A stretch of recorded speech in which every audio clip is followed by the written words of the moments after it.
अस्सलाम वालेकुम नाज़रीन, मैं हूं ज़मीर हैदर। मेरे साथ हैं मौजूद ईसा नकवी, जानी पहचानी शख्सियत, जर्नलिस्ट, एंकर, यूट्यूबर।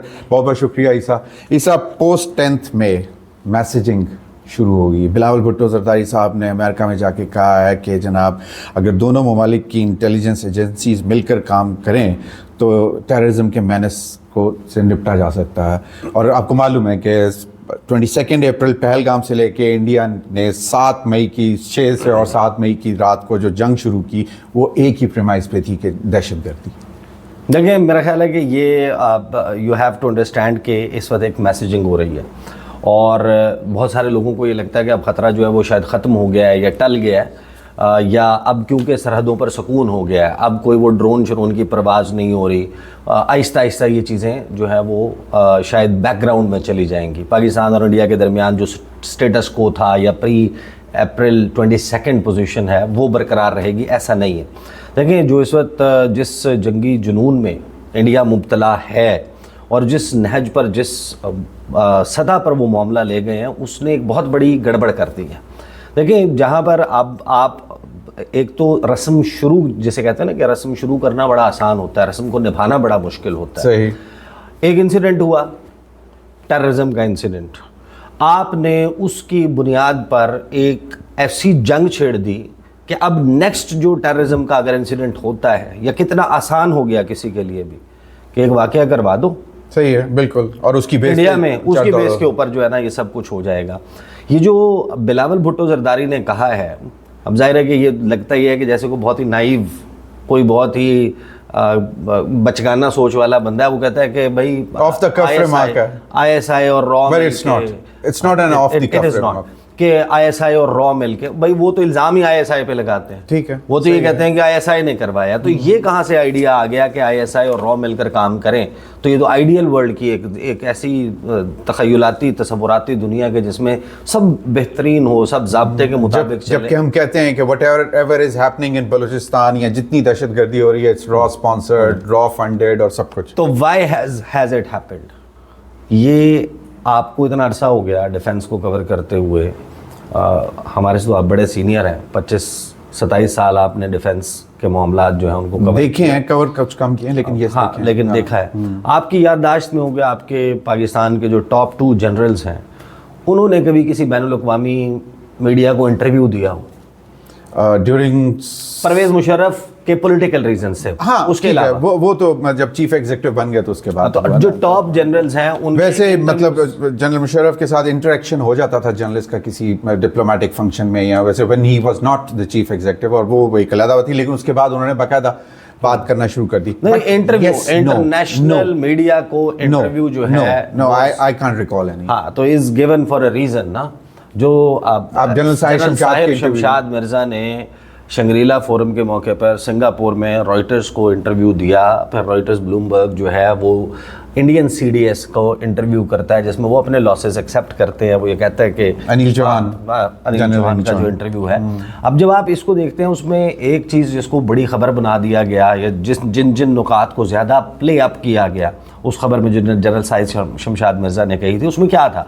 एक कि भाई मामला जो है वो प्री 22 अप्रैल पे चला गया है, ट्रूप्स का ड्रॉ डाउन हो गया है, वो जो एक डिप्लॉयमेंट हुई थी लाइन ऑफ कंट्रोल पर, वर्किंग बाउंड्री पर, इंटरनेशनल बॉर्डर पर, ट्रूप्स वापस आ गए 22 अप्रैल से पहले। दूसरा उसमें ज़्यादा बड़ी खबर क्या बनी? ये खबर बनी कि मामला जो है वो अब पाकिस्तान और इंडिया के दरमियान ऐसा है कि जनाब हमने पहले तो सारी जो ठिश ठश है वो LOC पर होती थी, अब इंटरनेशनल बॉर्डर्स पे गई, अब इंटरनेशनल बॉर्डर्स पर चली गई है। और अगर खुदा ना खास्ता नेक्स्ट टाइम और इस तरह का कोई एडवेंचर होता है तो that would be more lethal and it would मतलब फर्दर रेगुलेट। लेकिन उसमें असल मैसेज क्या था? उसमें असल मैसेज पूरे इंटरव्यू में ये था कि अभी तो आपने हमारे दरमियान सुलह सफाई करा दी, आप अमेरिका इन्वॉल्व हो गया, भारत को मार पड़ गई थी, उनके तैयारे, अब तो ये इट्स एन ओपन सीक्रेट ना। एग्जैक्टली, बिल्कुल ये खुलेआम सबको मालूम है कि उनकी फिजाइया ज़मीन बोस हुई और फिर उसके बाद ग्राउंड कर दी गई। तमाम the birds that were in the air they were grounded. वो अपना लूप होल तलाश करने की कोशिश कर रहे थे कि कहाँ से लीकेज हुई, पता कैसे चला, मारा कैसे गया, सही, ठीक, हमें मार पड़ी कहाँ से। तो उस वक्त इंडिया ने अप्रोच कर लिया, अमेरिका ने अपने ऑफिसेज इस्तेमाल किए, पाकिस्तान ऑलरेडी इसमें बड़ा क्लियर था कि हमने जो उनकी तरफ से हुआ हमने जवाब दे दिया, तो आपका सीज फायर हो गया। लेकिन इससे दो चीज़ें सेट हो गई। जिस माइंडसेट के साथ हम डील कर रहे हैं on the other side of the border, वो माइंडसेट वो है जो 12 दिसंबर 2022 को दिल्ली गेट पर दिल्ली में खड़े होके क्या कहते हैं, वो कहते हैं कि मैं I am talking about Rajnath Singh and Mohan Bhagwat, जो ये कहते हैं कि पाकिस्तान का बनना एक ऐतिहासिक गलती थी, it was a historic mistake, Pakistan का बनना, और इसको अंडू करने का टाइम आ गया, और हम पीओके भी ले लेंगे और गिलगित बल्तिस्तान भी ले लेंगे, हमारी 1962 की करारदाद है, 1994 की करारदाद है, वो प्रैक्टिकली अब उस नहज पर ले आए हैं मामला के जहाँ पर जो लड़ाई है अगर बढ़ती है तो वो जाहिर है कि उसका दायरा दोनों ममालिक में डीप इनसाइड बोथ कंट्रीज जो है वो होगा। और इंटरनेशनली ये बताया गया है कि पाकिस्तान और इंडिया के दरमियान ऐसा कोई मैकेनिज्म मौजूद नहीं है कि इस एस्केलेशन को रोका जा सके। आपके डीजीएमओज का रब्ता होता है, हॉटलाइन, कोई फ्लैग मीटिंग होती है, उसके अलावा ऊपर कोई ऐसा स्ट्रक्चर मौजूद नहीं है कि जिसमें इस किस्म के डिज़ास्टर से, जो कि न्यूक्लियर डिज़ास्टर में कन्वर्ट हो सकता है, रोका जा सके। और उसमें यही पैगाम था जो जनरल साहिर शमशाद मिर्ज़ा के इंटरव्यू का सबसे बड़ा पॉइंट था, वो ये था कि भाई आपने अभी तो ट्रूस करा दिया, अभी तो आपने करवा दिया सीज़ फायर, लेकिन अब ये जो मार्जिन है ना, ये जो टाइम विंडो है, अब ये बहुत शॉर्टन हो गई है। इससे पहले कि आपको पता चलेगा, सही है, आपको पता चलेगा कि आप जाए और किसी बड़े न्यूक्लियर डिज़ास्टर को रोकें, उससे पहले तबाही बड़े पैमाने पे मच चुकी होगी। अब देखें, फ्रैंकली स्पीकिंग, अमेरिका हो, वेस्टर्न वर्ल्ड हो, कोई और हो, उन्होंने पाकिस्तान और इंडिया के दरमियान सीज फायर जो है वो out of love for India और out of love for Pakistan नहीं कर रहा है। सही है, वो उन पूरी दुनिया का निज़ाम ही हिल जाता, पूरी दुनिया की इकोनॉमी हिल जाती। जब खुदा ने खास्ता कहीं पर एटमी धमाका होता है तो फजा में गर्दो गुबार का एक मरगोला जाकर उस जगह पर वो स्पेस के उस मकाम पर चला जाता है जहां पर कशिश शकल उसे वापस अट्रैक्ट नहीं करती टुवर्ड्स द अर्थ, और वो फिर आपको आइस एज पर लेके जाता है। कई दहाइयां उसके इर्द गिर्द कई 100 किलोमीटर तक कुछ उगता नहीं है, बिल्कुल आपके टेम्परेचर चेंज हो जाते हैं। तो उससे फिर जाहिर है कि एक उस इम्पैक्ट से बचने के लिए किया गया। लेकिन आपने मैसेज क्या दिया? आपने मैसेज ये दिया कि अब ऐसा कोई निज़ाम मौजूद नहीं है पाकिस्तान और इंडिया के दरमियान कि जिसमें और दूसरा, इंडिया को क्यों सेफ गार्ड किया गया? इन्वेस्टमेंट तबाह हो रही थी, trillions of dollars in kind and in exactly. तो आपने एक मुल्क को पैम्पर किया कि ये है हमारा वो चीता, इस खित्ते का जाइंट बनने जा रहा है, चाइना को टाइगर बना रहा है, चाइना को टक्कर ये देगा। कंटेन चाइना पॉलिसी में सब जो rest of the anti China sentiment वहीं पे बैठ रहा था। आपने उनको LEMOA, BECA, COMCASA, civil nuclear technology, CAATSA की सैंक्शंस नहीं लगानी, कंट्रीज ऑफ पर्टिकुलर कंसर्न की लिस्ट में नहीं डालना, USCIRF जो मर्जी कहता रहे। आपने उनके ऊपर इनाम कराम की बारिश कर दी, अपनी रियल टाइम सैटेलाइट डेटा तक आपने उनको एक्सेस दिया। आपके basic exchange and cooperation agreement से आपकी जो बेसेस हैं, एयर बेसेस हैं, नेवल बेसेस हैं, वहाँ पर वो अपने जहाज़ों की मुरम्मत का काम, स्पेयर पार्ट्स का काम, ओवरऑलिंग का काम वो करते हैं, जॉइंट ट्रेनिंग आप करते हैं, सब कुछ करते हैं। आपने तो उसके ऊपर नवाज़िशात की बारिश कर दी थी।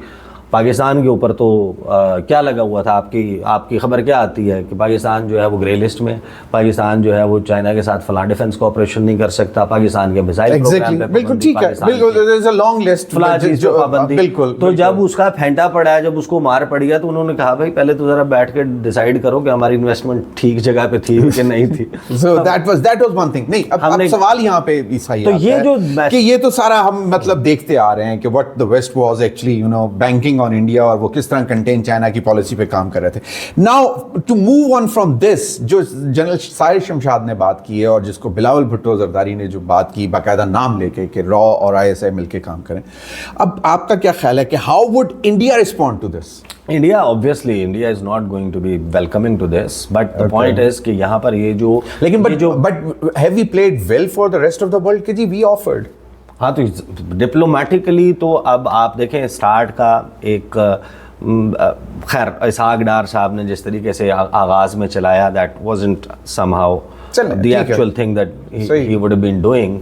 मतलब आपका फिर स्टेशन जो है वो जो इंटरव्यूज बाद में दिए गए हैं आपको, आप अवर्ट कर सकते थे इस लड़ाई को बड़ी हद तक। आप पूरी दुनिया को पहले ही सेंसिटाइज कर देते, आप उसके लिए इंटरनेशनल मीडिया को इंटरव्यू दे रहे होते ना, सुबह दोपहर शाम इंडियन ऑफिशियल जो हैं वो इंटरव्यूज दे रहे थे, वो बता रहे थे दुनिया को हम ये करने जा रहे हैं। आपने नहीं बताया दुनिया को कि भाई हम जवाब में ये करेंगे, हम ये सोचेंगे नहीं।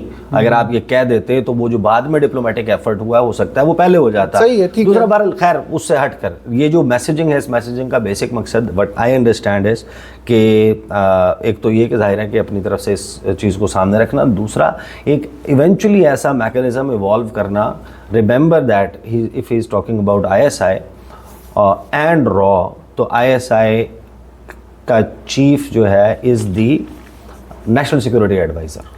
तो नेशनल सिक्योरिटी एडवाइजर का काउंटर पार्ट है नेशनल सिक्योरिटी एडवाइजर इंडिया में। तो अजीब on the basis of that they can interact ना, मतलब हाँ। as NSAs, हाँ। as not as head of ISI और लेकिन जब आप कॉपरेशन की बात करते हैं basically you are trying to seek एक ऐसा मैकेनिज्म हो पाकिस्तान और इंडिया के दरमियान कि जिसमें ऐसे डिजास्टर को, एक बड़ी लड़ाई को अवॉइड किया जाए। It's an ideal situation अगर होता है।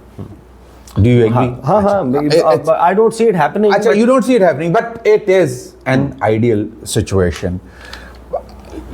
How आप कितना देखते हैं कि ये बात तो हो गई, एक आइडियल सिचुएशन नजर भी आती है, अगर ये हो जाए तो how West can convince India on this? Can they bring, मतलब अगर सीज फायर करवा सकता है डोनाल्ड ट्रंप क्लेम, मतलब ऑफ कोर्स इंडिया तो नहीं मान रहा अभी तक, लेकिन तो वो क्या इस चीज पे भी दोबारा ला सकते हैं, या फर्स्ट थिंग फर्स्ट कि sit and talk on Kashmir? देखें अभी तो यहाँ पर बेसिकली जिसे कहते हैं ना कि हमने पाकिस्तान और इंडिया के दरमियान, मैंने कम से कम 20 साल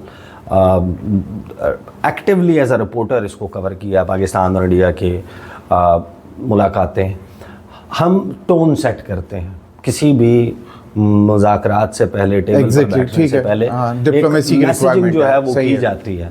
अपने अपने तौर पर जो है वो मामले को उस नहज पर ले जाया जाता है। पाकिस्तान और इंडिया के वज़राए ख़ारजा ने मुलाकात करनी है तो कुछ पहले से बयानात हमारी तरफ से आ जाते हैं, कुछ उनकी तरफ से आ जाते हैं, ताकि माहौल बने कि टेबल पर बैठकर बात क्या होगी। फिर उसमें नतीजे जो हैं वो मुख्तलिफ आते रहे हैं। शर्म शेख में हमने देखा, बिल्कुल मनमोहन सिंह था उस वक्त, गिलानी साहब के साथ। I think you were there.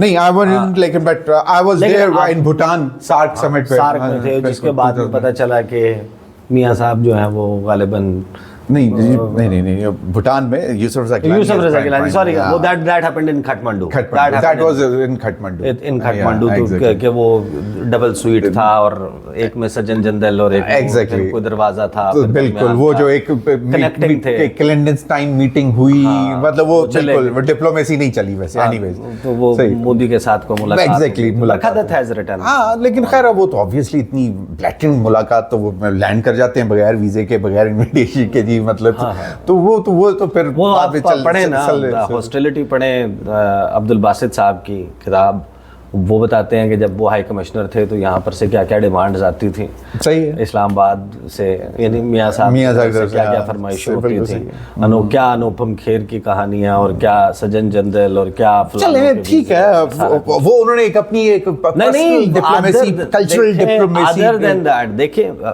if it was only Ambassador Abdul Basit who was not eventually made foreign secretary, और आपके जहन में कुछ और आ सकता है, but who was the foreign secretary? Ejaz Chaudhary के डिप्लोमेटिक फुटनोट्स पढ़ लें आप, वो उसमें भी वही लिखा हुआ है कि वहां से इंडिया के खिलाफ बात करने पे झिड़क दिया जाता था, नाराजगी हो जाती थी। तो भी देख लिया ना हमने, असलम साहिबा 22 अप्रैल 2022 स्पोक्स पर्सन फॉरेन ऑफिस की तस्नीम असलम साहिबा, उनका मेरे साथ इंटरव्यू आपका, बिल्कुल वो तो इट वाज अ ब्लास्ट। अच्छा बहरहाल, ये जो कमिंग बैक, ये जो बिलावल ने बात की है, basically we do realise as I think कि ये रियलाइजेशन हुई है पाकिस्तान की तरफ के, और रिस्पॉन्सिबली अगर आप बात करें कि एक रिस्पॉन्सिबिलिटी को महसूस करते हुए ये बात सामने रखी गई है कि अभी मामला जिस नहज पर है, जितना लेवल है इस वक्त एनिमोसिटी का, और अपने अपने बदले किस किस ने तैयार किए हुए हैं, किसने स्ट्रैटेजी, किसने काउंटर स्ट्रैटेजी, किसने अपना स्कोर सेटल करना है,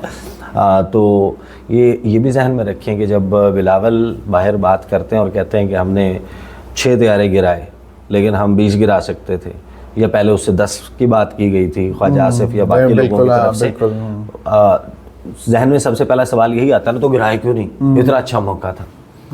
जहन में रखें कि गिराना तैयारे का और लॉक करना, जब आपने लॉक कर लिया, आपने उनको बता दिया कि we could take it down, लेकिन उसको अगर गिरा भी दिया जाए तो फिर उसका ज़ाहिर है कि वो आप रिपोर्ट नहीं करेंगे ज़्यादा से ज़्यादा, क्या होगा कि आप casualty of war is truth, आपने उसको छुपा दिया, आप उसके ऊपर बात नहीं करेंगे। लेकिन ये आपको पता होता है कि आप जितना दूसरे का नुकसान करेंगे वो जवाब भी देगा। We are talking about two potent nuclear powers, two potent armies। तो वो जब हमें मारेंगे, हम उन्हें मारेंगे, जब वो मार खाएंगे तो वो जवाब देंगे। तो ये दोनों तरफ, it's a two-way thing। लड़ाई।